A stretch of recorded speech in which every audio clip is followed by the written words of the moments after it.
برحمته وزنة عرشه ومداد كلماته أشهد أن لا إله إلا الله وحده لا شريك له وأشهد أن محمدا عبده ورسوله لا نبي بعده سبحانك لا علم لنا إلا ما علمتنا إنك أنت العليم الحكيم اللهم انفعنا بما علمتنا وعلمنا ما ينفعنا يا رب العالمين اللهم آت نفوسنا تقواها وزكها أنت خير من زكاها أنت وليها ومولاها ثم أما بعد Bapak Ibu dirahmati Allah Subhanahu wa taala, segala puji bagi Allah Subhanahu wa taala atas nikmat dan rahmatnya.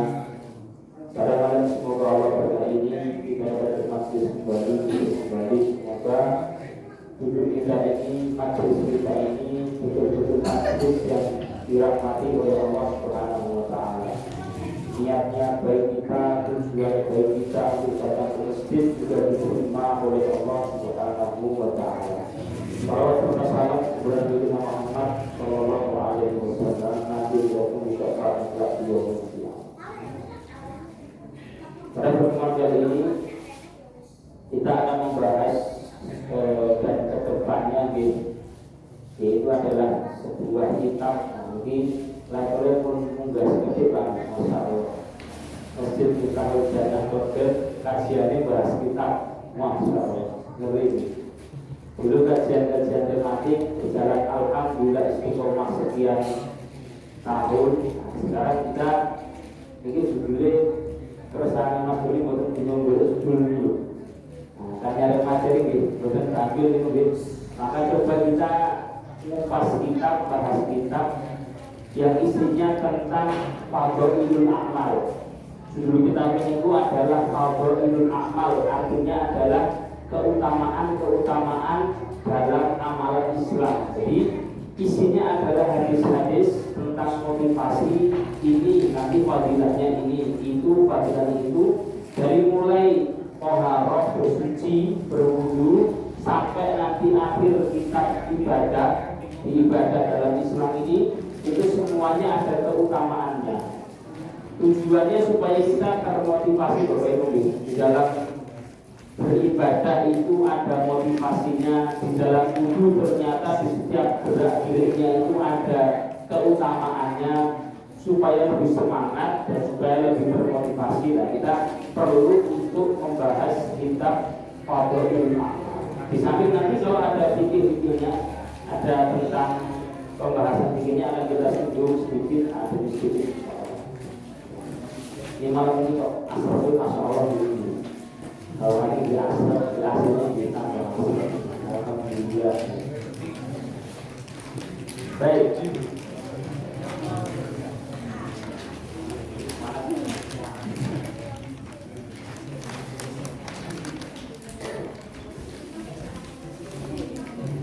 Bismillahirrahmanirrahim. Saya akan bacakan dulu hadisnya ini. Hadis yang pertama kita akan membahas insyaallah sebuah hadis karena hadisnya cukup panjang. Nanti setelah saya bacakan, saya artikan, kita akan sedikit mengupas. Yang pertama adalah hadis sahabat Utsman bin Affan radhiyallahu taala anhu. An Utsman qala, dari sahabat Utsman bin Affan radhiyallahu taala anhu, dari Nabi sallallahu alaihi wasallam, bahwa Nabi mengatakan man tawaddo'a fa ahsanal wudu. Barang siapa yang wudu kemudian dia menyempurnakan wudunya, kharajat khotoyahu, akan keluar segala dosanya, min jasadihi, dari tubuhnya, hatta takhruja min tahti azbarihi, sampai keluar dari bawah kuku-kukunya. Baik. Hadis ini yang pertama adalah kita akan membahas sedikit perawinya Pak, dari sahabat Nabi yang bernama Utsman bin Affan. Sahabat Utsman bin Affan radhiyallahu taala anhu, yaitu adalah ketiga dari Khulafaur Rasyidin, Yang pertama niku Abu Bakar, kemudian sinten Umar, kemudian Utsman, kemudian Ali. Ada 4 pengganti Rasulullah sebagai pemimpin umat. Setelah Rasulullah niku Abu Bakar, Umar, kemudian Utsman ibni Affan ini. Sahabat yang mulia yang sampai Nabi SAW itu menikahkan kedua putrinya ke beliau. Rasulullah SAW ada putri itu tidak. Rasulullah punya putri 4 anak perempuan. Ada Zainab, ada Ruqayyah, ada Ummu Kulsum, ada Fatimah. Dari keempat itu 2-nya diberikan ke sahabat Utsman, yaitu adalah yang pertama Ruqayyah, terus yang kedua Ummu Kulsum. Keduanya adalah binti Rasulullah Shallallahu Alaihi Wasallam. Yang ini otomatis buatan buatan apa?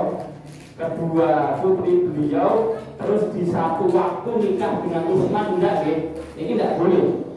Tidak boleh kalau seorang punya 2 istri, tapi kedua istrinya itu masih ada hubungan mahram.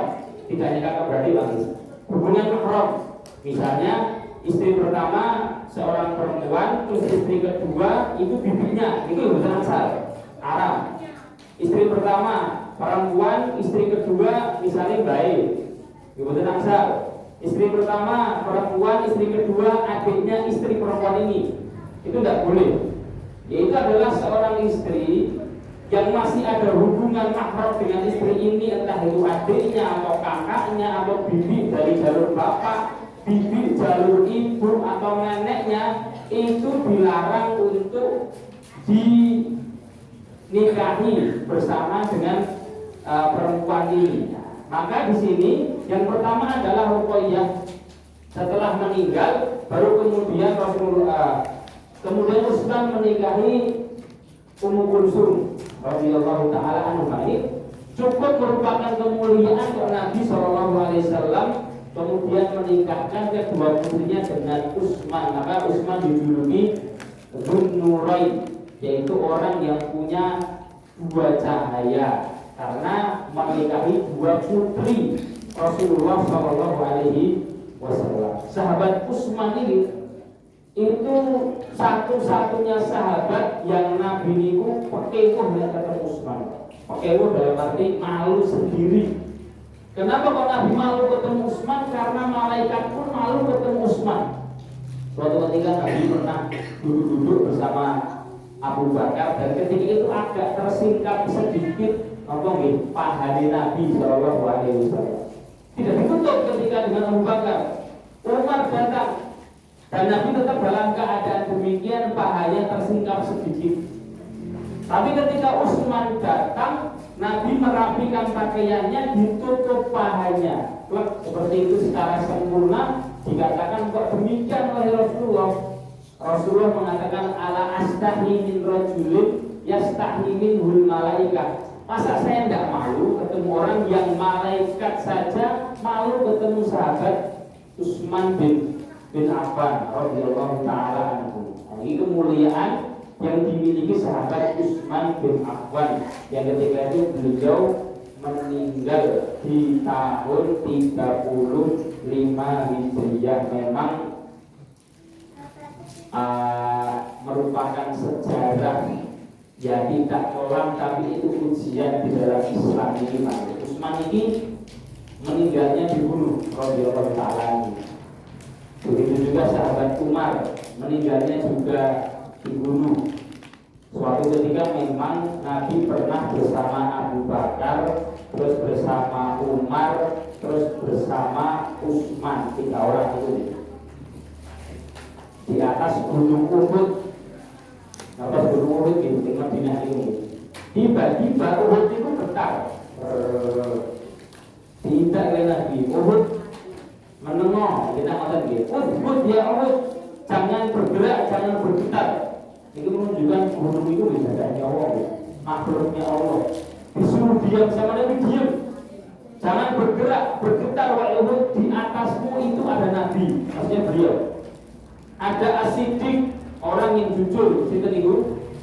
Abu Bakar. Dan ada syahidan. Dan ada dua orang yang kelak akan meninggal dalam keadaan syahid terbunuh. Sinten?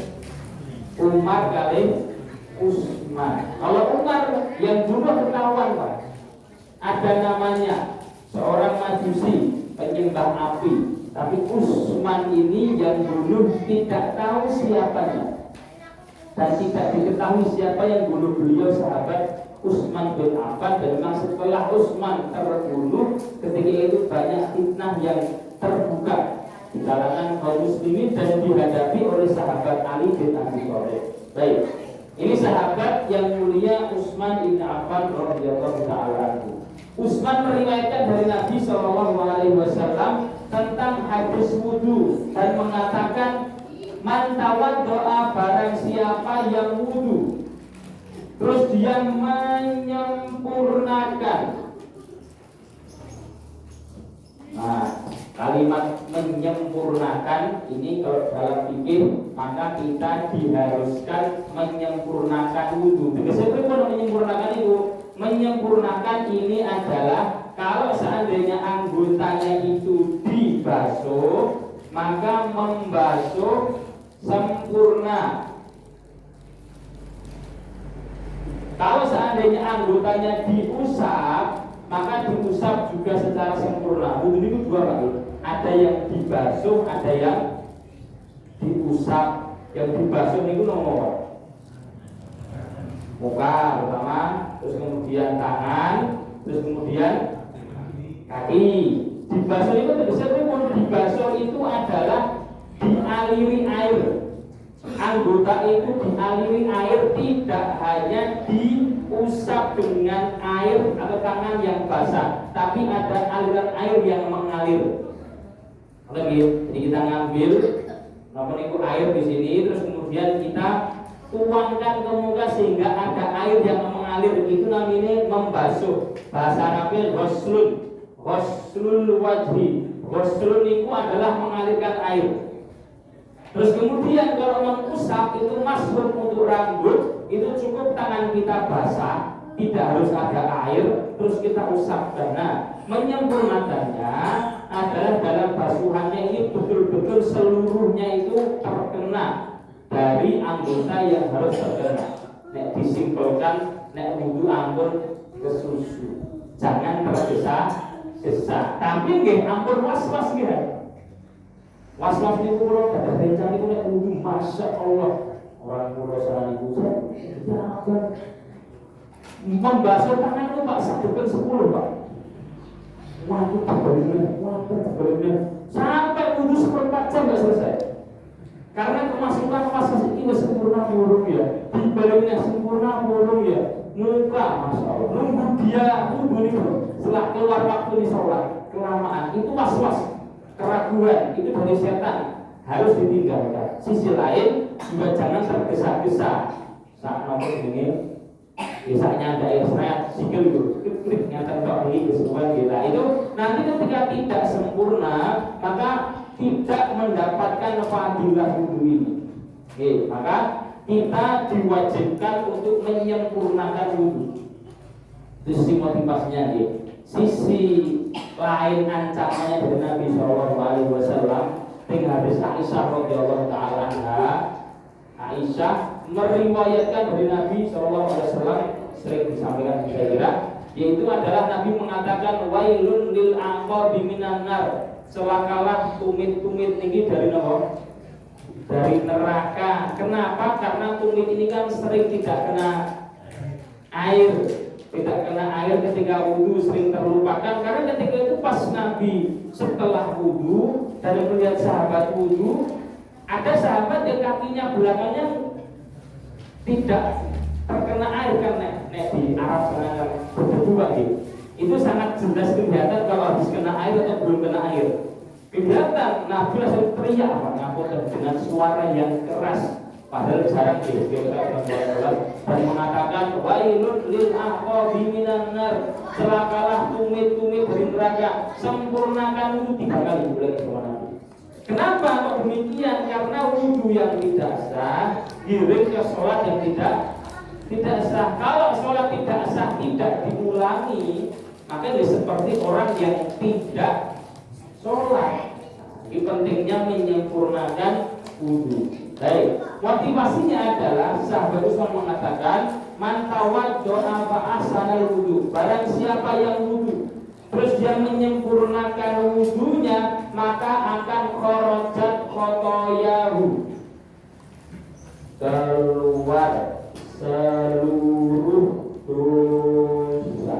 Masya Allah, alhamdulillah itu. Jadi dengan wudu kita, ternyata wudu kita ini betul-betul menggugurkan dosa. Ini sisi lain menunjukkan betapa murah mulianya Tuhan kita Allah Subhanahu wa taala. Sampai di sisi ibadah terkecil yang terkadang kita tidak merasa, itu potensi menghapus dosa kita. Maka dari sekarang kita yakini pas kita ini, semoga dosa-dosa yang pernah saya lakukan gugur dengan basuhan Allah air wudu tersebut. Kharajat khotoya. Ini Nabi menggunakan lafalnya tidak hanya lafal mufrad itu tidak hanya satu dosa saja, tapi menggunakan kata jamak, akan keluar seluruh dosanya. Otomatis dosa di sini dosa apa? Dosa kecil yang kita tidak perasa mungkin itu pernah apa, itu keluar dosanya dengan wudu kita. Sampai akan keluar dosanya minta fi asfalihi, sampai akan keluar dari bawah kuku-kukunya. Jadi sangat dijelaskan sama Nabi, sampai dosa yang mungkin itu tersisa sedikit demi sedikit akan keluar dari bawah kuku kita bersamaan dengan tetesan air. Dari sini kita mendapatkan faedah pelajaran di hadis yang pertama, bahwa wudu itu mampu menggugurkan dosa kita. Kita akan rincikan pada hadis yang kedua, dibahas detail oleh Nabi SAW di peranggota wudunya. Baik. Hadis yang kedua, hadisnya seorang sahabat yang bernama Amru ibni Abbasah. Ada sahabat Nabi namanya Amru ibni Abbas. Ini tidak terlalu terkenal seperti sahabat yang lain. Di Islamnya sahabat ini ada kisah yang ingin bisa kita ambil banyak pelajaran tadi. Sahabat Amru ibni Abbasah ini dari riwayat Imam Muslim. Belum ketika dia mulai di awal Islamnya, beliau itu mendatangi Nabi SAW sembari beliau sudah mengatakan dan melihat ketika orang-orang itu menyembah selain Allah, dia mengatakan kuntu ra'aitu nasa ala dalalah, riwayat adunnun nasa ala dalalah. Ini Amr ini belum Islam, belum syahadat, belum masuk ke agama Nabi Muhammad. Tapi ketika melihat orang-orang menyembah berhala itu, dia hatinya yakin ini kayaknya mereka sesat. Laisu ala syai', mereka tidak melakukan apa-apa. Ini pertama menunjukkan bahwasanya sebenarnya fitrah manusia itu berakal yang baik. Dan sebenarnya fitrah manusia itu meyakini bahwa yang disembah adalah Allah Subhanahu wa ta'ala. Masa iya nyembah patung? Yang patung itu dibuat, yang nanti kalau dikubur patungnya akan hancur. Masa ini nyembah api, yang kalau kita siram air ya mati. Masa ini nyembah pohon, wong dhisik pohonnya ya bertandur. Gitu ya. Dipekak ya ambruk ya. Masa itu merupakan Tuhan di India Petro. Masa ini nyembah sapi, Masya Allah. Dibelah ya mati dia. Dan dagingnya juga dimakan. Itu kan bertentangan dengan fitrah, dengan akal dasar sehat manusia. Itulah firman Allah, "Fitrah Allah." fitrah manusia yang manusia telah digiring untuk menyembah Allah. Maka Amr bin Abbasah ini ketika itu pas pertama sebelum datang ke Nabi meyakini bahwasanya kayaknya ini saya sesat. Saya tidak nyembah apa-apa, masa nyembah patung. Digiring oleh Allah untuk datangi Nabi karena dia mendengar sami itu di Makkah. Saya kok dengar di Mekah karena rumahnya agak jauh dari Mekah. Yang ketika itu ada rajulan yurjulul akhbar, ada seorang yang mengisahkan cerita-cerita yang mengklaim itu Nabi. Di titik sini kita penting punya keinginan baik. Yang mungkin bisa kita adakan di diri kita. Jadi penting kita punya keinginan baik. Kalau kita punya keinginan baik, mungkin ujuk-ujuk kok adalah masih ngajari lagi. Kok tiba-tiba ada yang datang mengarahkan, tiba-tiba ada yang datang ngajak pengajian, tapi di hatinya ada keinginan untuk berbuat baik. Nah, maka kata Allah Subhanahu wa taala, ana inda dzanni abdi bi saya itu, kata Allah, sesuai dengan prasangka hambaku. Kalau hambaku pengen baik, insya Allah suatu ketika akan digiring oleh Allah Subhanahu wa taala. Rumahnya Amr bin Abbas ini tebis di Mekah, jauh dari Mekah. Tapi dia meyakini dia pengen baik dan dia berada di sana. Kok tiba-tiba ada kabar, dia dengar ada orang yang mengajak untuk baik, mengabarkan kabar-kabar umat terdahulu. Lalu dengan WhatsApp, dengan YouTube dan seterusnya lagi, sampai hidayah ke dia, sampai kabar ke dia. Sehingga di sini penting bagi kita untuk terus berkehendak yang baik, terus memiliki tujuan yang baik, terus memiliki keinginan yang baik. Sisi lainnya, jangan sampai juga kita berhasrat buruk atau ingin yang buruk. Kalau ingin buruk itu nanti dipertemukan dengan sesuai apa yang dia inginkan seperti itu. Ketika dia mendengar ada Nabi, dia mendatangi Rasulullah SAW. Terus tanyanya simpel, Pak. Ma'anta, wahai engkau, apa kamu itu? Nah, kita bahasa kita itu siapa dalam arti bukan nama dan ayahnya, tapi kamu itu apa? Nabi juga jawab, ada Nabi, saya Nabi. Dia tanya lagi, Nabi yang bagaimana? Kata Nabi SAW, Nabi yang diutus Allah Subhanahu wa ta'ala. Nabiyyun arsalani Allah. Saya Nabi yang diutus oleh Allah Subhanahu wa ta'ala. Sehingga dia tanya lagi, wa bima ursilta, memang Tuhanmu itu mengutus kamu untuk apa? Nah, ini tiga fondasi Nabi jawab dengan tiga perkara. Kata Nabi SAW, yang pertama, arsalani bisilatil arham. Tuhanku mengutus aku untuk menyambung tali silaturahmi. Kadang-kadang itu perkara sosial yang kita anggap sepele, nyambung tali silaturahmi, atau sebaliknya mutus tali silaturahmi gara-gara 1, 2, 3 hal gitu. Biasanya gitu berduit itu, antara duit, antara utang, tebet, pasar bulan dan seterusnya. Padahal menyambung tali silaturahmi ini adalah perintah seluruh agama. Maksudnya adalah perintah seluruh agama yang dibawa Nabi. Semua syariat Nabi itu ada bab menyambung tali silaturahmi dari Nabi Adam sampai Muhammad SAW. Tugas pertama Nabi diperintahkan untuk menyambung tali silaturahmi. Maka Rasulullah SAW ini memang perkaranya agak menakjubkan.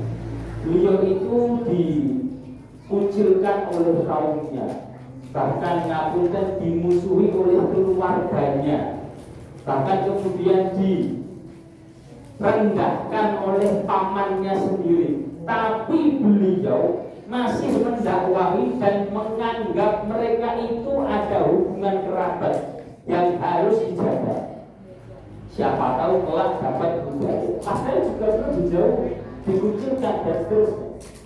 Sehingga memang menjaga ikatan persaudaraan itu bagian penting di Islam ini, tidak hanya di sosial. Itu yang pertama, hubungan sosial, abdul minan.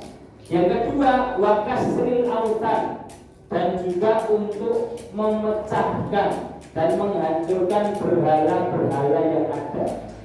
Nah, ini sesuai dengan apa yang dia inginkan. Tadi Amr bin Abbasah sudah meyakini yang saya sembah itu Islam. Masuk patung disembah. Nah, kemudian Nabi kok mengatakan saya diperintahkan untuk menyembah berhala. Wahai para diperintahkan untuk menghancurkan apa? Berhala-berhala yang ada. Yang ketiga, wa an yuwahhidallah, dan saya diperintahkan untuk mengesahkan Allah. Memang masa jahiliyah ketika itu mereka itu juga nyembah Allah, Pak.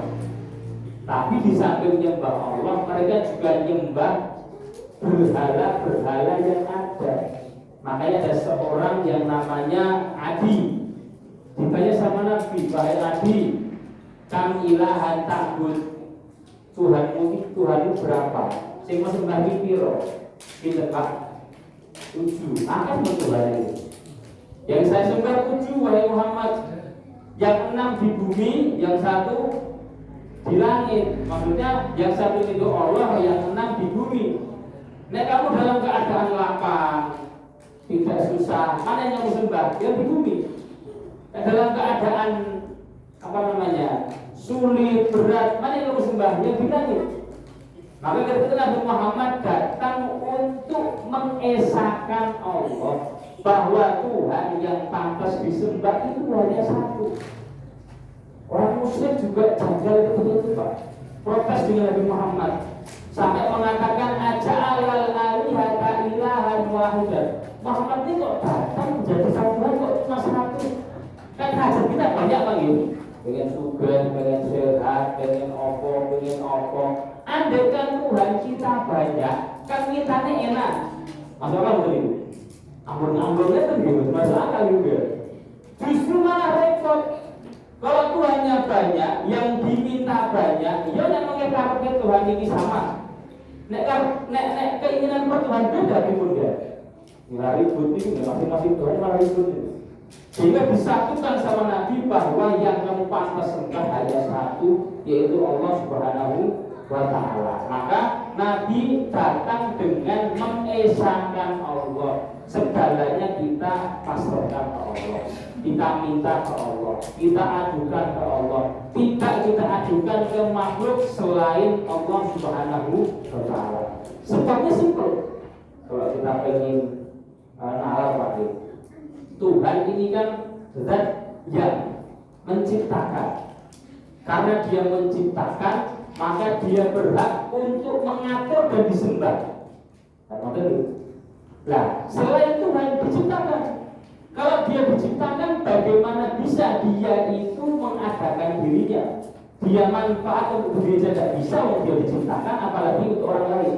Makanya tidak pantas ketika kita ngarah ke selain Allah, ke makhluk, ngadu, atau ke orang yang sudah meninggal, apalagi, nah itu mencoreng keesaan Allah Subhanahu wa Ta'ala. Jadi cara mengobatinya itu adalah dengan meyakini bahwa hanya Allah saja yang Maha Kuasa. Jadi saya kira di daerah kota memang di masa zaman sekarang orang pintar misalnya Pak, masuk orang pintar masih ke pohon itu kan sudah benar zaman ini. Ya ini yang di pulau yang tidak ada ilmu pengetahuan, tidak ada internet, kalau itu masih kedukun, bikin masih kedukun. Nah ini kita dalam keadaan ilmu pengetahuan serba ada modern. Maka jangan sampai mencoreng tauhid. Nabi diperintahkan tidak, nyambung tali silaturahmi, memecahkan berhala dan mengesahkan Allah Subhanahu wa Ta'ala. Kemudian ketika itu dengan jawaban Nabi, beliau puas. Oke wahai Muhammad, saya tidak ikut kamu sekarang. Dan ketika itu Nabi melarang Amr ibn Abbasah ikut Nabi. Kata Nabi SAW, irji ila kami gak boleh yosef. Ojo saiki melu aku, karena Nabi tahu, maksudnya ketika itu dia sudah Islam Pak, sudah syahadat, sudah Islam. Tapi kalau kamu sekarang ikut saya nggak bisa jamin kamu itu kuat untuk disiksa, kuat dicemooh, kuat dikucilkan. Nabi mengatakan ala taro halat nas. Kamu nggak lihat keadaan kita sekarang bagaimana? Karena mungkin Nabi tahu Islamnya dia belum sekuat Abu Bakar, belum sekuat Bilal. Maka ketika aku tanya, yang ikut kamu siapa? Muhammad, 2 orang. Yang satu merdeka, yang satu budak. Yang merdeka siapa? Abu Bakar. Yang budak siapa? Bilal. Keduanya kuat untuk menahan cemoohan, bahkan siksaan. Nah ini pentingnya sebagai seorang pendakwah untuk menempatkan tempatnya masing-masing di dalam berdakwah. Pentingnya untuk bijak dalam menyampaikan dan bijak dalam membahas sebuah masalah. Karena terkadang ada masalah yang kalau kita dengar itu langsung kita mengklaim bahwasanya Islam itu ini, Islam itu seperti ini tuh. Ini kan materi kajian kan perlu dijaga juga Pak pembahasannya. Kalau semua kita bahas yang sudut-sudut yang mungkin kita belum siap untuk mendengarnya itu kebenaran memang. Tapi kan di majelis umum seperti ini perlu kita jaga hati setiap orang masing-masing. Tapi nek seorang tanya ke kami misalnya, datang tanya pengen tahu ya kan kami jelaskan setahu kami. Tapi ketika itu Nabi melarang Amr bin Abbas, jangan sekarang, nanti saja. Kalau kamu dengar namaku sudah muncul, datangi saya. Nah ini merupakan mukjizat Nabi kok belum sudah yakin nanti Islam akan besar. Padahal ketika itu fasenya masih di Mekah, pengikutnya masih sedikit, belum banyak, tertindas, diusiri, dikucilkan, tapi belum sudah mengatakan nanti. Kalau kamu dengar namaku telah muncul, datangi aku. Jadi beliau sembari yakin bahwa Islam akan ditolong Allah, sembari dikasih kabar oleh Allah bahwa engkau akan besar di Madinah. Betul. Ketika di Madinah benar suara Nabi telah muncul di sana. Ketika itu Amr bin Abbas mendatangi Rasulullah Shallallahu Alaihi Wasallam dan kemudian tanya tentang beberapa hal, salah satunya mengenai wudhu. Baik, di sini dirujikan oleh Rasulullah Shallallahu Alaihi Wasallam. Itu badan tolong menurut. Terus semangat ini, tak usah dia gitu. Baik, di hadisnya Amr bin Abbas bahwa Nabi Shallallahu Alaihi Wasallam menjelaskan tentang rincian wudhu. Tanya ketika itu, terus bagaimana tentang wudhu? Nabi mengatakan barang siapa yang melakukan madmadah dan juga istinsyak, kalian apa? Istinsyak. Madmadah itu apa? Madmadah itu memasukkan air ke dalam mulut, baik digoyangkan ataupun tidak digoyangkan. Biasanya diartikan apa? Kumur-kumur. Jadi ini berkumur-kumur dia lagi. Kita masukkan, kita keluarkan sudah mendapatkan syariat atau kehalusan madmadah. Mau digoyangkan, dikeluarkan atau ditelan, asal betul. Dilem atau asal betul. Asal mawar dia boleh. Nah, istinsyak memasukkan air ke dalam hidung, istinsar mengeluarkannya 3 ini. Jadi ketika kita wudhu, jangan sampai meninggalkan 3 ini dengan 1 ambilan air. Biasanya dari kulino angel biasanya langsung mulut langsung ke hidung, serat yang mulut dikeluarkan, hidung juga dikeluarkan dengan tangan kanan atau kiri Pak? Kanan. Nah, mungkin yang betul tangan kanan dulu. Dianjurkan dengan tangan apa? Kiri supaya nek sing tinjau iki medal. Nah itu keluar di tangan apa? Kiri tidak kanan. Keluarkan. Ini adalah madmadah istinsyak kalian apa? Istintar. Nabi selama beliau wudhu, beliau tidak pernah meninggalkan itu. Air ke dalam mulut, memasukkan ke dalam hidung terus kemudian mengeluarkannya. Jadi syariat madmadah istinfaq, istinsyaq, istinfaq. Kata Nabi di hadis ini, barang siapa yang melakukan madmadah, tsumma istinsyaq, tsumma istinfaq, akan keluar kharajat khotoya famihi, akan keluar dosa mulutnya dan juga dosa hidungnya. Pertanyaan Pak, dosa mulut kita apa ya? Kata mau betul, alah kata pokoknya berkata dusta, tidak jujur, merasani tanggane, bahas bodoh tanggane. Nanti betul nih kok kata dosa-dosa mulut yang keluar dari lisan kita. Dan ini memang betul-betul sebisa mungkin kita menjaga lisan kita ini, betul-betul kita jaga.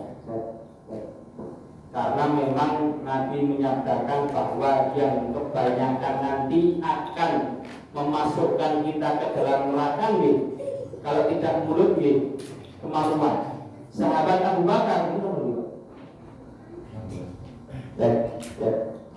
aman nih. Ini waktu Mas Doni yang jadi.